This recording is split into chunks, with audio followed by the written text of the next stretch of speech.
आज अर्थिंग से रिलेटेड सारे डाउट क्लियर कर दूंगा। अर्थिंग क्या होता है? यदि हमारे इलेक्ट्रिकल मशीन में कोई फॉल्ट हो जाता है तो हमारा अर्थिंग इलेक्ट्रिकल एनर्जी को तुरंत डिस्चार्ज करता है, अर्थ में लो रेजिस्टेंस प्रोवाइड करता है। इसे ही हम अर्थिंग कहते हैं। अर्थिंग ह्यूमन बॉडी को प्रोटेक्शन देने का भी काम करता है। हमारे अर्थिंग में तभी करंट फ्लो होगा जब हमारे कंपोनेंट्स में फॉल्ट होगा या वोल्टेज लीकेज होगा। अर्थिंग ह्यूमन बॉडी को प्रोटेक्शन कैसे देता है समझ लो। आपके पास एक कंपोनेंट है जिसे आपने अर्थिंग नहीं दिया है, इसका रेजिस्टेंस 100 ओहम है और हमने इसमें 220 वोल्टेज सप्लाई दिया है।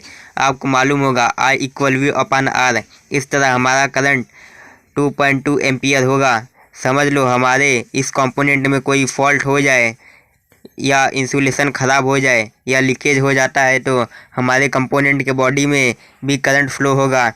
तो इस कंडीशन में कोई ह्यूमन बॉडी इससे टच होगा तो जोरदार शॉक लगेगा।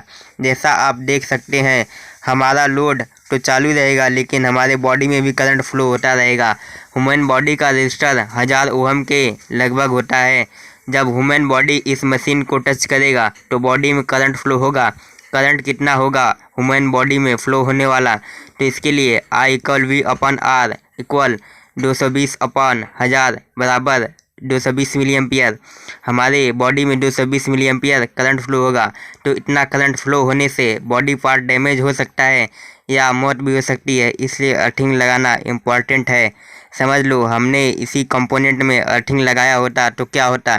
तो आप देख सकते हैं हमने इसमें अर्थ लगा दिया है।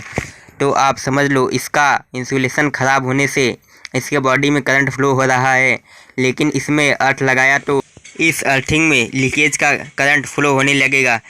इस समय यदि कोई बॉडी इससे टच हो जाती है तो भी बॉडी को शॉक नहीं लगेगा, हमारे बॉडी से करंट फ्लो नहीं होगा क्योंकि अर्थिंग का रेजिस्टेंस लो होता है और बॉडी का रेजिस्टेंस 1000 ओहम के लगभग होता है। लेकिन हमारे ज़मीन का रजिस्टर 5 ओहम के लगभग होता है, इसलिए I = V/R 220/5 = 44 एम्पियर का करंट फ्लो होगा। तो उस कंडीशन में हमारा MCB ट्रिप हो जाएगा और पावर सप्लाई बंद हो जाएगी। हमारे टीवी और मोबाइल चार्जर के बॉडी प्लास्टिक के बने होते हैं, इसलिए हम उसमें अर्थिंग का उपयोग नहीं करते। और हमारे फ्रिज, आयरन इन सब के बॉडी मेटल के बने होते हैं, इसलिए हम इसमें अर्थिंग का उपयोग करते हैं। हमारे घरों के अर्थिंग का रेजिस्टेंस 8 ओहम से कम होना चाहिए। यदि 8 ओहम से ज़्यादा हो जाता है तो हमें उसे कम करने के लिए कुछ मेथड को फॉलो करना होगा। एक, मेंटेन मॉइस्चर ऑफ अर्थ, मतलब पानी का उपयोग करके हम नमी ला सकते हैं और इस तरह हम रेजिस्टेंस को कम कर सकते हैं। दूसरा, इंक्रीज कॉन्टैक्ट एरिया, इलेक्ट्रोड के एरिया को बढ़ाकर भी हम रेजिस्टेंस कम कर सकते हैं।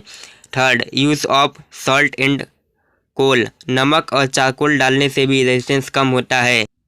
4, increase depth of electrode, electrode को गहराई तक गाड़कर रेजिस्टेंस कम कर सकते हैं। 5, यूज़ 2 इलेक्ट्रोड्स, 2 इलेक्ट्रोड का उपयोग करने से भी हमारा रेजिस्टेंस कम होगा।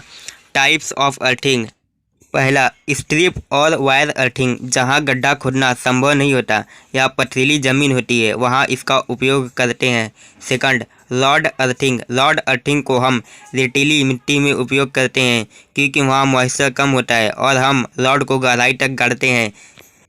थर्ड, पाइप अर्थिंग, इसमें हम पाइप को ज़मीन में 5 से 10 फुट अंदर गाड़ते हैं। पाइप अर्थिंग का उपयोग हमारे घरों में किया जाता है। 4, प्लेट अर्थिंग, यह सबसे अच्छी अर्थिंग होती है, जहां सबसे ज़्यादा लोड होता है वहां इसका उपयोग किया जाता है। 5, कॉइल अर्थिंग, हम इसमें कॉइल का उपयोग करते हैं, यह आमतौर पर रेलवे में किया जाता है। उम्मीद करता हूँ आपको यह वीडियो समझ में आ गया होगा। इलेक्ट्रिक से रिलेटेड ऐसी मज़ेदार वीडियो पाने के लिए हमारे चैनल इलेक्ट्रिक पार्टनर को सब्सक्राइब करें।